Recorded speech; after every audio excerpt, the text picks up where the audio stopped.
coach is Rick Stewart with AllAccessCoaching.com. Make sure you hit the like and subscribe button down below so we can let you know when new content's been uploaded.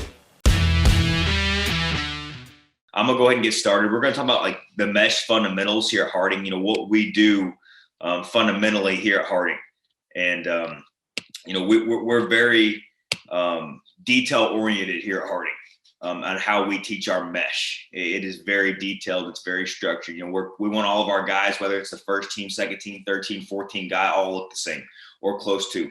And, guys, they'll have a little bit different variance, based on their frame. This guy's longer legged than this guy or longer limbs, so he might be here instead of here. But we're looking for common checkpoints and how we teach our mesh details.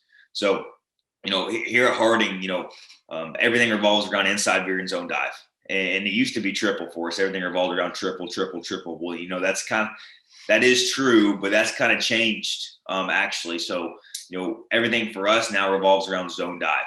We feel like if you can't be successful handing the ball to the B-back and you can't get 3+ or 4+, whenever you want to hand it off, then, you got to fix some stuff. And, being able to hand the ball off and come off the football and have a great culture and attitude up front with getting off the ball and playing with a flat back is a huge deal in this offense. And just being physical, a lot of you guys will know, cures almost 90% of your problems. So everything for us revolves around zone dive, but we use the same mesh footwork and mechanics for inside veer zone dive. So when we're at practice, we will use those terms interchangeably. So our quarterbacks know, I was like, hey, we want 12-22. Well, 12 is our inside veer to the right, and 22 is our inside or is our zone dive to the right. So, they know it's the exact same footwork.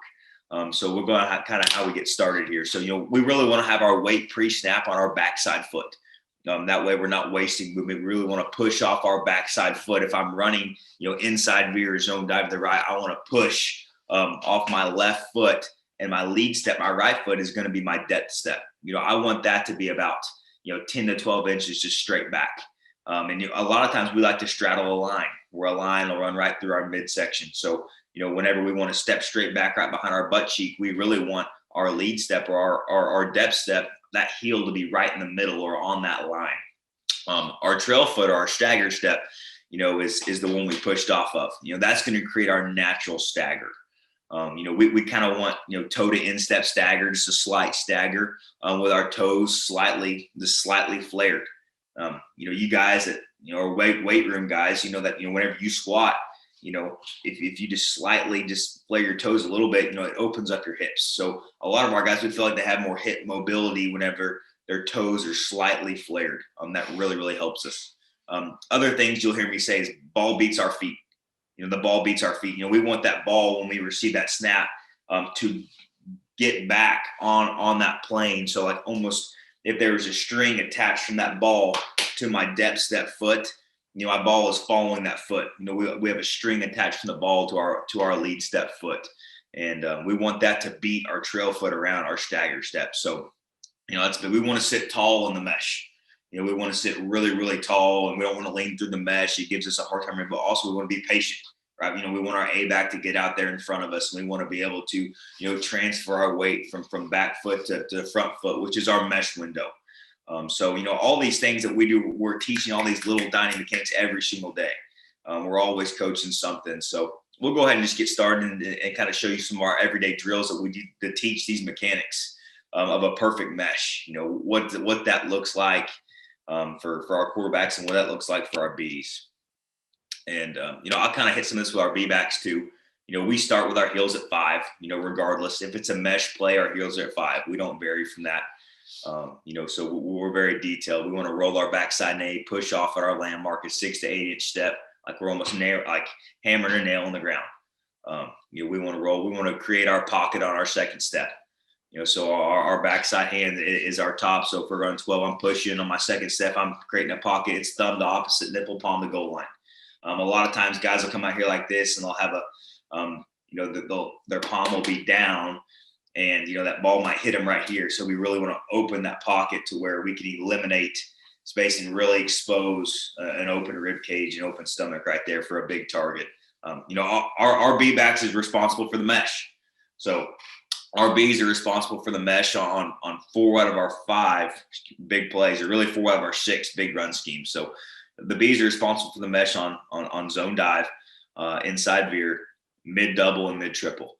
The quarterback's got his eyes right. His eyes are locked in on number 1. As soon as he gets that ball, his eyes are on 1 every time. So, our B has to do a great job of marrying up, putting his belly button over the football. So even if the quarterback doesn't have great fundamentals and doesn't have a great mesh stagger or a stance, the B-back's got to make him right. If you get in the third quarter, the middle of the game, and you're in a dogfight, and your quarterback doesn't take a great mesh step or have great fundamentals and great footwork, your B-back, you can't give up a fumble or a turnover because your B-back's not marrying up. So he's got to make that quarterback right. We want to match steps, and we'll talk about that through our fundamentals too. And we always want to mesh square. We want to be square. We want to run inside out. We want to hammer the ball in the A gap. If we have an open A gap, if we say, guys, if you see grass, take it. So we want to be able to run, sink to slide mentality with our Bs, and we'll kind of talk about that here in a second as we go. So, this drill right here is a freeze footwork drill. So we'll start this every single day, and you'll see his weight right here is on his backside foot. So he's going to push off that backside foot in for his depth step. So ideally, he's taking that 8 to 12 inch depth step right here. His heel is going to be on this white line, right in that white line. That ball right there is in unison with that foot. So that's almost like that ball and that foot are on a string together. Bang, bang. Okay. That ball has actually gotten back there. It's beaten his foot right there. That foot, his stagger step has not even gotten in the ground yet, but that ball is already set in this plane. So right there, toe to toe, that's our mesh window. So whenever we're meshing with our guys right here, we're telling them that your opportunity to make a decision, whether it's a give or a pull read, is toe to toe. It's toe to toe. Once you get past that front toe, if that ball travels past that front toe, our guys, they need to give the ball. They need to give the ball. And, a lot of times you'll see guys that they try to ride that mesh too far down in there, and that ball is going to end up on the B-back's backside hip. So we'll go ahead and talk about the B real quick also. So he's pushing off 6 to 8 inch step at the inside leg of the guard code right here. That's his aiming point off the snap. On his second step, he's go ahead and created his pocket. On his second step, he's created his pocket, thumb to opposite nipple. And we want to have a big open torso through the mesh, and we'll roll over once we have the ball. But we want to give that quarterback all of our belly. So this B-back right here is nice and square. We talk about, we want to mesh with our third step on even with the quarterback's backside foot right here. So they're about the same. His third step is even with the backside foot. That way we're working, 3 to 4 through the mesh zone. So our B-backs know if they have an open A gap like I do right here, I'm going to sink off this third step into the A gap. Bam. You see our B-back really square up and roll over that ball right there. He's going to sink on his third and slide on his fourth. And we'll talk about that here in a second. So, this is a drill that we do every day, called freeze footwork. So we'll take good footwork set and we'll just freeze. And our quarterback, he'll check his feet. If is his feet good or his feet not good? And if they're not, he'll fix them. And then he transfers his weight on his front knee and then pushes off around the collision, like we're going to carry out our option fake or we're going to run triple. So then this is a drill that we run through every single day pre-practice, and it's really good for our guys. This is a live read drill. So I'm giving these guys numbers and I'm giving them live reads. So they're just practicing great footwork. If they're still checking their feet, but they're giving them a live read. B-backs are still using the same fundamentals. Boom. Good. One more. So this guy, he's a little in the hole. You can see how he's his heel's a little bit back behind the white. So, that's going to pull this B-back tighter down. But that's a really good job of our B-back squaring up on 3 and sinking on 3. He gets an open A gap. This bag here is acting as a 3 technique. So if he gets an open A gap, he's going to sink and square into that A gap. He's going to check his feet, make sure they're right, and push off around the collision. 1, 2, 3, and get downhill. All right, this next drill that we do all the time is called a weight transfer drill. So we'll actually start and get locked up in perfect mesh form. So like I said, as the mesh starts, the ball needs to be on my backside foot. Quarterback's eyes are on number 1. I got a toe to instep stagger. my B-back's third step, his outside step, is even with the quarterback's backside foot.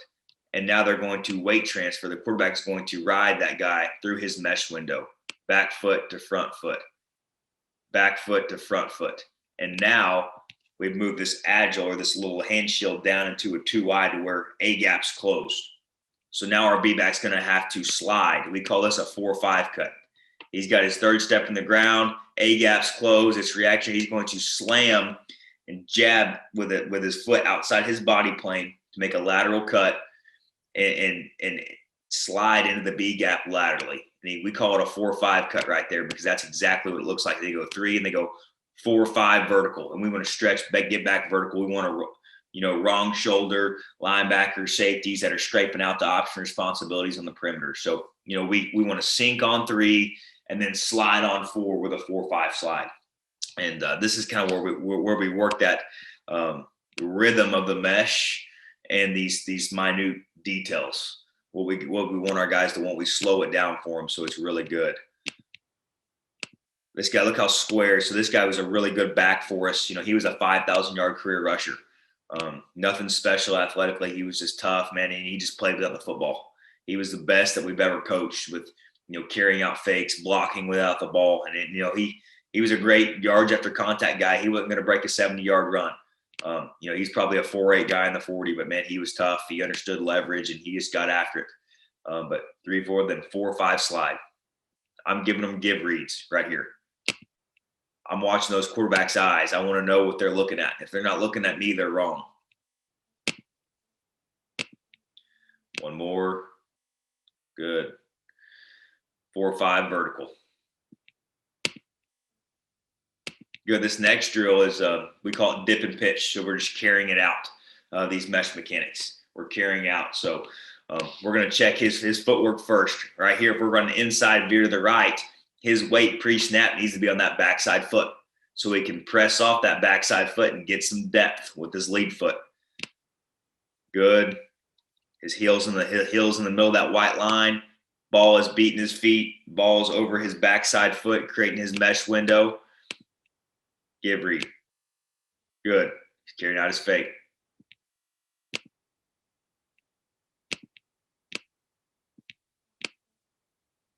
There it is again. Good. Give.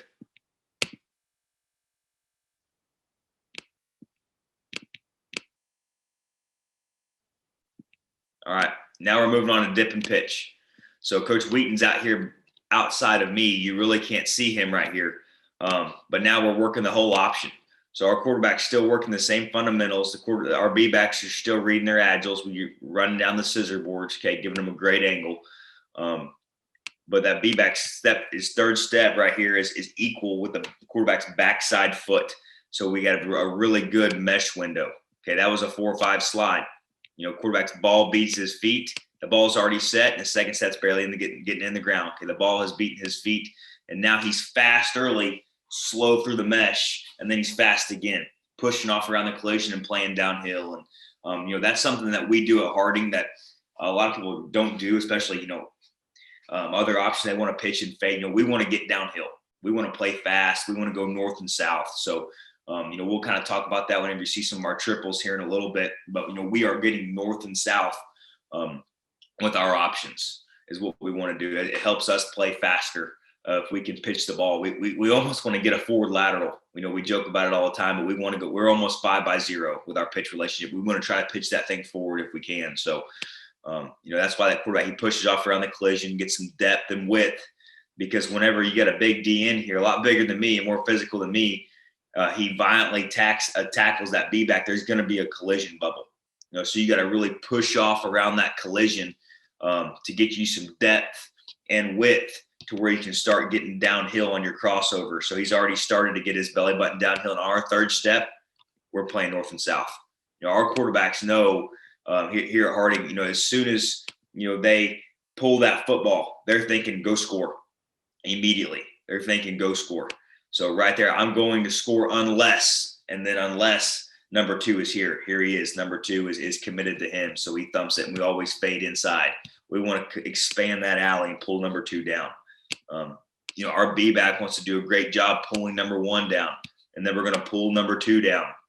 to expand that alley. If our B-back is loose and feathers out into one, then everything pushes the quarterback out, which then pushes number 2 out, and it all moves out, and we have, a smaller alley to hit downhill. And that's something that we do or try to do a really good job of and coach really, really hard here at Harding.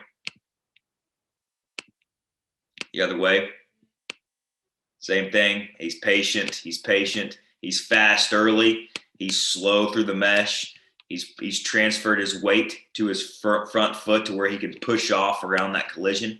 He's got a violent disconnect. So we want to go back toe with the ball, front toe, and then we want to bring it right to our chin.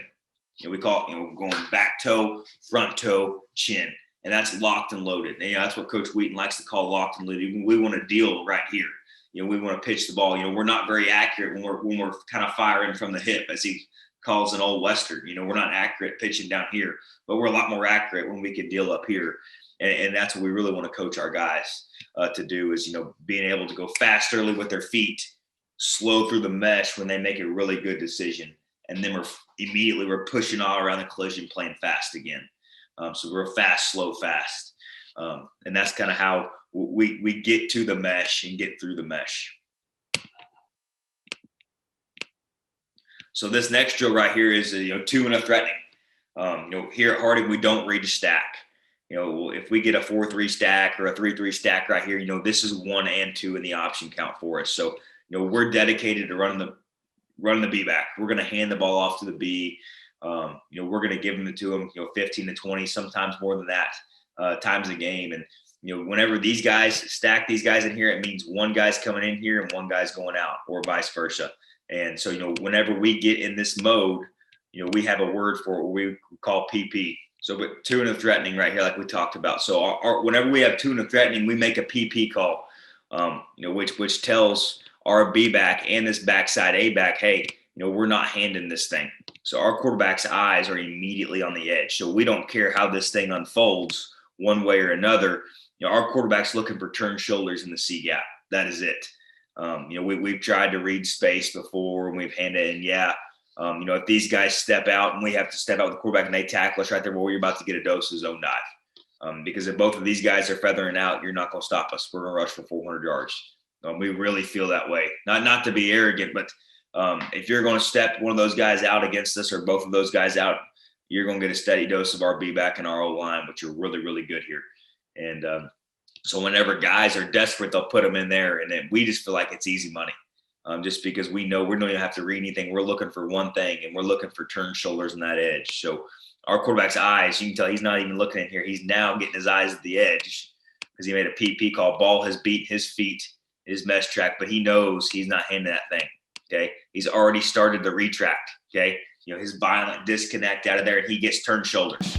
Coaches, Rich Stewart with allaccesscoaching.com. I really hope this video helps make you a better coach. Make sure you hit the subscribe and like button down below so we can let you know when new content becomes available, because we're all about coaches helping coaches. And remember, coach, better today, never as good as tomorrow.